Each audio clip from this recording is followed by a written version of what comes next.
We are standing here with local legend and local paleontologist Billy Dorn with the Junction Dinosaur Museum. Museum at Dinosaur Junction. See, I knew it was something great, though. You were practically there, Maddie. You're practically there. I was so close. But you gave me a small little tour before the interview started. Now, this is one of these hidden gems in our community. This is a nonprofit that really was brought by Eagle County and you collaborating together. Yes, it was. It was kind of one of those situations where Mother Nature said, "Oh, you want to find some cool fossils? Well, there you go.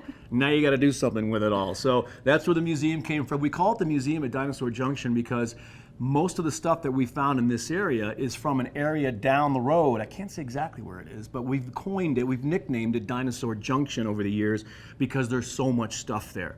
And it's not just a couple dinosaurs, it's stuff that spans about 170 million years of the dinosaur time, and we found upwards of 10 to 12 different stuff in that area. So that's why we call it the Museum at Dinosaur Junction. But as you mentioned, we are a nonprofit. It's very much focused on Eagle County. In fact, as we walk around, I can tell you right now about 80% of what's in here, so almost everything, I have found in this immediate area in Eagle County. So it's a real kind of cool peek back into the ancient prehistoric time of Eagle County.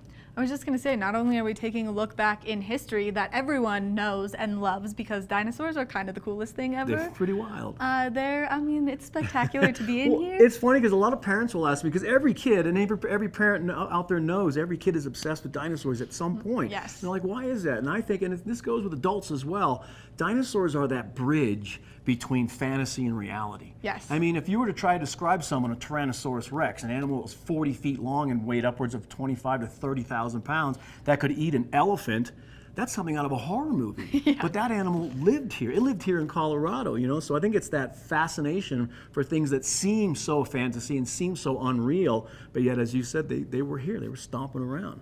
Which then you get a rich part of our history as a community since you did find them here. So as we're kind of hyping this up and people are getting excited about the dinosaurs and what you found here in Eagle County, why don't we take a nice little tour? Let's take a look. We'll come down this way. The museum's set up pretty easily. It's very elementary. There's basically three periods of the dinosaurs that they existed. The beginning is the Triassic time, when dinosaurs first show up on Earth and in Colorado, and that's about 230 million years ago. At the same time, crocodiles first show up. Wow. So crocodiles and dinosaurs live side by side. They're not the same animal, but they were here in Colorado. In fact, I've found fossils from massive crocodiles here in Eagle County. Wow. So yeah, we had some huge crocs walking around. But the Triassic time, this kind of shows you a little bit. One thing that did not exist for most of the time of the dinosaurs, Maddie, is where we live and celebrate, and that's the Rocky Mountains. Right. They were not here. There would have been some little hills, some small little uplifts here and there, but basically Colorado for the majority of the Triassic time would have been very much like the Sahara Desert. Rolling sand dunes as far as we can see, fairly arid and dry. There was some water moving around. Animals are relatively small. This is also a time when Earth is looking pretty unique because we don't have all the different continents. Right. We don't have North America, South America, Australia, Africa, Europe, etc. It's one supercontinent called Pangea. And of course, things that are big, in order for them to turn into pieces, they have to break apart. Only the Earth breaking apart is not something you want to be involved in. So, needless to say, about 200 million years ago, when the Triassic period, chapter 1, kind of comes to a close, that's because Pangea starts to rip apart. And almost, I think somewhere in the neighborhood of 80% of every living thing on Earth dies. Wow. Not just the new dinosaurs and crocodiles, but animals in the oceans, plants, insects, insects which make up a massive population of the Earth. That many things pass away. They just get annihilated when that happens. But that also allows us a time for renewal and change. And we go from the Triassic to the Jurassic. Now, of course, everyone knows that name from the movies, Jurassic Park, Jurassic World. This is probably one of my favorite time periods, Maddie, because this is when dinosaurs get gigantic. It's the Jurassic time, which was about 200 million years ago to about 145 million years ago, and this is when they get truly massive. They become the largest things to ever walk the planet. They literally take over everywhere. They're living all over the different continents, that as the continents are slowly, the very, very brand new continents, as they're making their way across the Earth, these guys are proliferating and they're living in every possible spot. And they're evolving. They're evolving constant quick. Evolution, yes. This is also a time where that evolution really kicks in high gear and they start to take over everywhere, and we get all the, not so much these, including these massive giant long necks, but we get the things that have huge mouths full of massive teeth, giant claws, spikes, plates. You know, I mean, one of the most famous dinosaurs, which we'll see as we walk around, Stegosaurus. Yes. The big plates on his back, the spikes on his tail, which was about a 30-foot animal. It weighed the neighborhood of 15,000 pounds, maybe give or take. Colorado State fossil, we have found footprints from those in this area. So those were very bizarre animals, and they lived here in Eagle County. Which is so incredible and such a unique piece of our history, Yeah. and something that I think you blow a lot of people's mind with as you talk about it, because I didn't honestly know this until I got to spend some time with you here before. And I think it's fascinating to hear as the evolution of the dinosaurs and Pangea breaking apart and separating and just what transpired. And this is a great way to learn. Now, we have to bring them up only because I've been obsessed since we got here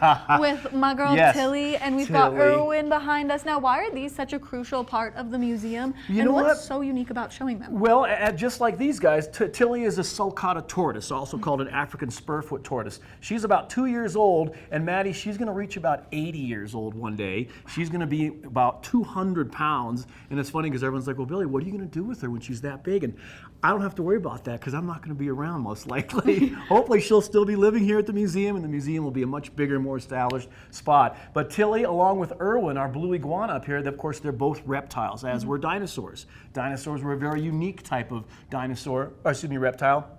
But these guys are really terrific at giving, especially kids, but even adults, the chance to look at something like Erwin, who has these big spikes all over his neck and back and big scales and jowls on his face. When you look at him and look at some of these dinosaur skulls, his skull does not look a whole lot different than some of these guys' skulls. Right. So now a kid or even adult can look at these and go, well, maybe they had big flaps of skin. Maybe they had big scales. Maybe they had these big spikes all over their necks and back, because those things don't last. All those things I just named, those are like keratin, they're fingernails, so it disappears, Which is so cool and such a great way to involve kind of modern living creatures with these prehistoric. Exactly. And then plus they're just so cute. I mean, look at Tilly. I know, I'm smitten. Tilly has me so smitten in here. Tilly just steals all the girls' hearts. She is very, very cute. So things continue to change. We'll get through this. So Jurassic time, we still have one more chapter. Chapter 3 is the Cretaceous. So the Jurassic ends. It's not as violent as Pangea. The climate's changing, but needless to say, at the end of the Jurassic, a lot of these massive animals that we all know, Stegosaurus, Allosaurus, the big long necks, they all go extinct. They disappear from ancient Colorado, but now we have new locals. This is a time of Tyrannosaurus rex, who is a Colorado dinosaur. Wow. We have Triceratops with the massive horns, also Colorado. We have raptors, but one of the most unique things that happened at this time, Maddie, if we could move right down here, the climate is getting very hot during this time. Right. And of course, as the Earth heats up, we're seeing this nowadays, we're getting a massive melt of ice, of permafrost, of snow all over the world. Well, when this happened, every bit of ice and snow in the whole world melted, all of it. And for those of you who might not realize this, if you were to go to sleep tonight and all the ice and snow in the entire world melted, when you woke up tomorrow, the oceans of the world would be as high as the Statue of Liberty's left elbow. So the elbow she's holding the Book of Freedom in. A lot of people would be swimming. A lot of people. We'd have a lot more ocean front probably here in Colorado. But if we look at this picture, these are all animals that lived here. Massive creatures, these huge mosasaurs. These are not dinosaurs, they're ocean reptiles that reach lengths of 60 to 65 feet. This museum's only about 50 feet wide, so they wouldn't even fit in here. Massive sharks used to be swimming here in Eagle County. All kinds of strange creatures. But whatever shows up, eventually things will disappear. And about 70 million years ago, something major happens. Right. The Rocky Mountains finally show up.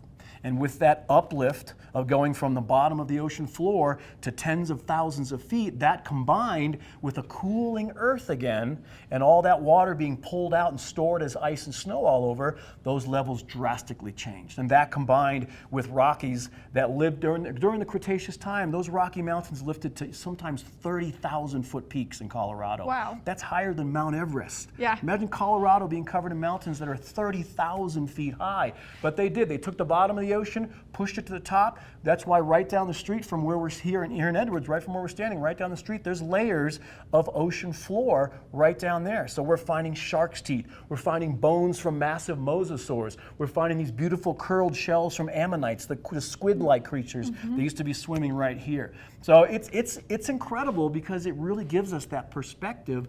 And in my opinion, it gives us that perspective on our own lives. And we realize how fleeting everything is. I mean, one of my favorite sayings that a history teacher told me is you don't know where you're going unless you know where you've been. And this is a great stepping stone. It's a great stepping stone. Into learning where we as a county and where we have been before. And where we might be going. Who knows, in another 50 million years, these Rocky Mountains could be gone. We might be the bottom of an ocean again right here. Or the dinosaurs could come back.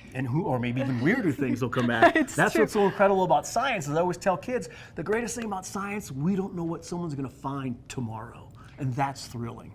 That is thrilling. Now, Billy, there are some great ways for people to get involved and to come enjoy the museum here. So let's really briefly talk about that, because we've talked a lot about the dinosaurs, but what if people want to come see the dinosaurs? As you can tell, I'll just keep going. So our website is dinosaurjunction.org. We are a nonprofit, so dinosaurjunction.org. You can get all the information on that, our hours, when we're open. We do have family memberships. We do have single memberships. We're always taking donations. We have an incredible volunteer staff. We are all volunteer, and they are just outfitted with all kinds of knowledge. So one of the greatest things about this spot, as opposed to maybe some other museums around, is when you come here, you're going to get a personalized service. You're going to be able to talk to someone. If you're walking about and you see something that spurs a question, you can ask one of us, and we're happy to share that knowledge with people. So I think that kind of private, personal service has made us pretty unique. We've been open it'll be 2 years in June. And we're continuing to grow. Our numbers are crazy. We've had thousands of students from classes in Summit County, obviously mainly Eagle County,